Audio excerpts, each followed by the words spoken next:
কুরআনে একমাত্র নারী যার সম্পর্কে বলা হয়েছে তিনি জাহান্নামে প্রবেশ করবেন, সর্বকালের সবচেয়ে খারাপ নারী। তিনি ছিলেন অত্যন্ত ধনী এবং অত্যন্ত শক্তিশালী, কিন্তু এগুলো তার জন্য যথেষ্ট ছিল না। এই অভিশপ্ত নারীর অবিশ্বাস্য জীবন কাহিনী, যাকে এমনকি শয়তানও ভয় করে। উম্মে জামিলের সংগ্রাম, ইসলামের বিরুদ্ধে অবিশ্বাসের যুদ্ধ। আজকের ইসলামের শত্রুদের বোঝার জন্য প্রথমে তাকে বুঝতে হবে। তিনি প্রথম সেই কৌশলগুলো ব্যবহার করেছিলেন যা আজও ইসলামের শত্রুরা ব্যবহার করে। তিনি তার স্বামীকে বিশ্বাস প্রত্যাখ্যান করতে প্ররোচিত করেছিলেন এবং তার ক্ষমতা ব্যবহার করে মুসলিমদের উপর নির্যাতন চালিয়েছিলেন। এমন এক নারীর গল্প যিনি এতটাই খারাপ ছিলেন যে শয়তানও অবাক হয়ে যেত।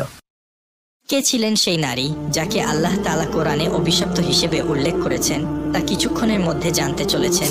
তাই আমাদের সাথেই থাকুন এবং শুনতে থাকুন সেই চাঞ্চল্যকর কাহিনী যা আপনার হৃদয়কে নাড়িয়ে দিবে।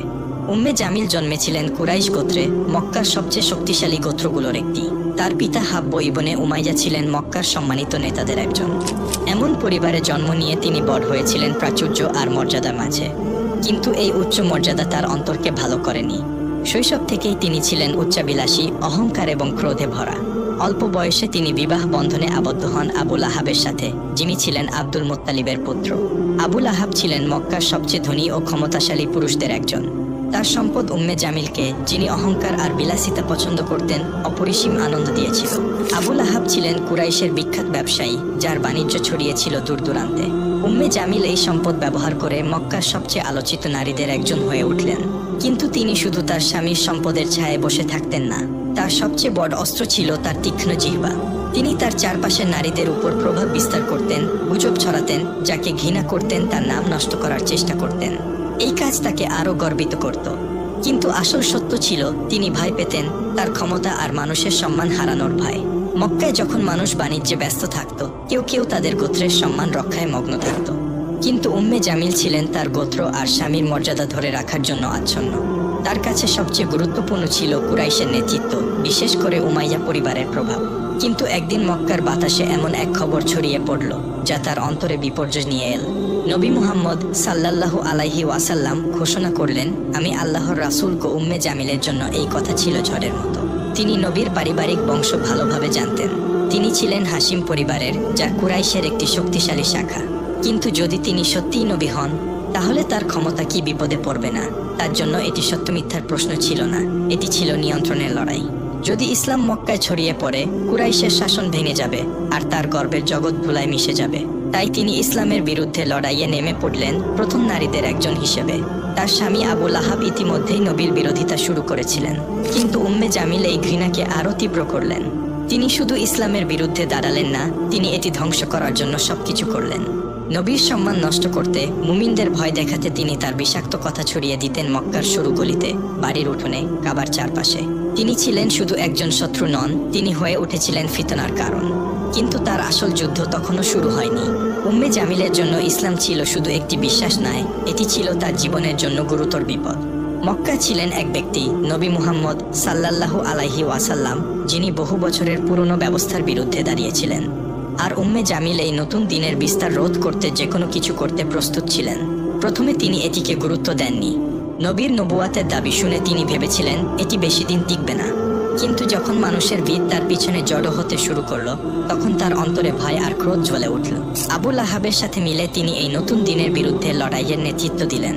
মক্কার নারীদের উপর তার প্রভাব ছিল অপরিসীম।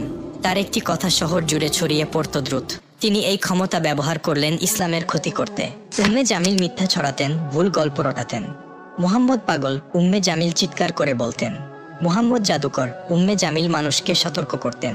মুহাম্মদ মিথ্যাবাদী, যিনি মক্কার শৃঙ্খলা ভাঙতে চান, উম্মে জামিল দাবি করতেন। এই মিথ্যার উদ্দেশ্য ছিল শুধু মানুষকে বিভ্রান্ত করা নয়, এটি ছিল নবীর সম্মান ধুলায় মিশিয়ে দেওয়া, মানুষকে তার থেকে দূরে সরিয়ে দেওয়া। তিনি এমনকি নিম্নমানের পন্থাও ব্যবহার করেছিলেন। একদিন মক্কার বাজারে তিনি মানুষ জড়ো করে চিৎকার করে বললেন, মুহাম্মদ তার নিজের পরিবারেরও ক্ষতি করছেন। কিন্তু সত্য ছিল এর সম্পূর্ণ বিপরীত। নবী ছিলেন মক্কার সবচেয়ে সৎ, সবচেয়ে বিশ্বস্ত মানুষ। তবু উম্মে জামিল তার নামে মিথ্যা রটিয়ে চললেন। তার সবচেয়ে বড় শত্রু ছিলেন উম্মুল মুমিনিন খাদিজা রাদিয়াল্লাহু তাআলা আনহা। তিনি ছিলেন মক্কার সবচেয়ে সম্মানিত নারী এবং নবীর সবচেয়ে শক্তিশালী সমর্থক। উম্মে জামিল খাদিজার প্রতি তীব্র হিংসা পোষণ করতেন। তিনি তার নামে হাসি ঠাট্টা করতেন, মক্কার নারীদের তার বিরুদ্ধে খেপিয়ে তুলতেন, তাকে একা করে দেওয়ার চেষ্টা করতেন।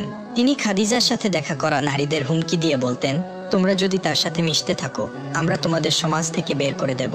কিন্তু খাদিজার শান্ত মর্যাদা, তার অটল বিশ্বাস উম্মে জামিলের সমস্ত চক্রান্ত ব্যর্থ করে দিল। তার অন্তরে ছিল নবীর প্রতি অগাধ ভালোবাসা, যা উম্মে জামিলের ক্রোধের চেয়ে অনেক বড় ছিল। উম্মে জামিল শুধু কথায় থামেননি, তিনি ইসলামকে থামানোর জন্য হাত পা সবই চালিয়েছিলেন। তিনি নতুন মুসলিমদের ভয় দেখানোর, তাদের ইসলাম ত্যাগ করতে বাধ্য করার পরিকল্পনা করতেন। তিনি কুরাইশ নেতাদের উস্কে দিতেন মুসলিমদের উপর চাপ বাড়াতে। তিনি নবীর পথে পাথর আর কাঁটা ফেলে তার ক্ষতি করার চেষ্টা করতেন। তিনি মানুষকে উৎসাহ দিতেন মুসলিমদের বাণিজ্য আর সমাজ থেকে বাদ দিতে। একদিন যখন নবী কাবার কাছে সালাতে দাঁড়িয়েছিলেন, আবু লাহাব আর উম্মে জামিল তাদের লোকদের নির্দেশ দিলেন তার উপর নোংরা জিনিস ছুঁড়ে মারতে।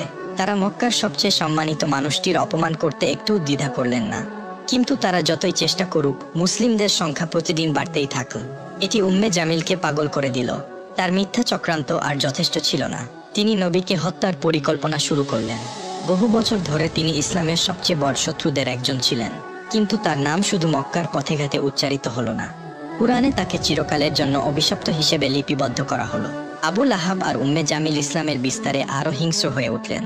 কিন্তু তারা যাই করুক, আল্লাহর সত্য জয়ী হলো। একদিন নবী সাফা পাহাড়ে দাঁড়িয়ে কুরাইশের লোকদের ডাকলেন।